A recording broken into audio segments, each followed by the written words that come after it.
burden of proof is really important. It falls to the plaintiff to prove beyond reasonable doubt that the defendant is guilty of committing a crime.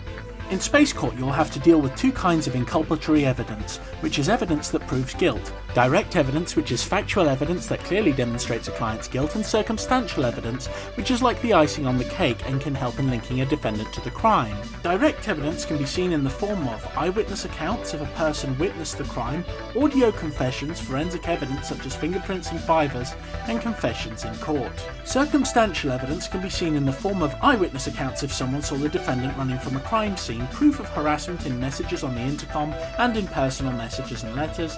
Forensics can be seen as circumstantial if the defendant has a reason to be in the area. Recordings of threats made against the victim of a crime by the defendant are not proof of guilt, but they could make a person look guilty.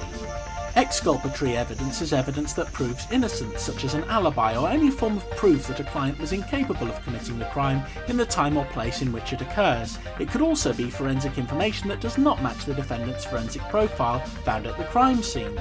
Let's take a murder case, for example. If an alibi states that the murderer was with them at the time the crime was committed, this would introduce reasonable doubt into the case. If a knife had someone else's fingerprints on it, this would also introduce reasonable doubt. If the defendant was at the crime scene at the time the crime was committed and even pulled the knife out of the clown, but a witness or several witnesses said they saw someone else commit the murder, this would be exculpatory and help towards potentially establishing a defendant's innocence. Before a trial, both the prosecution and the defense space lawyers need to be aware of all evidence that could link to a defendant's guilt or innocence to ensure that justice is carried out. As with all legal cases, it is about establishing through evidence whether or not the defendant is guilty, not knowing it. Ultimately, it's up to the judge to decide whether the defendant is guilty or innocent, and they will rule upon the evidence provided.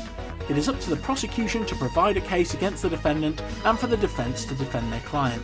Burden of proof will always fall to the prosecuting lawyer in every case, and it will be up to the defense to support and argue for their client.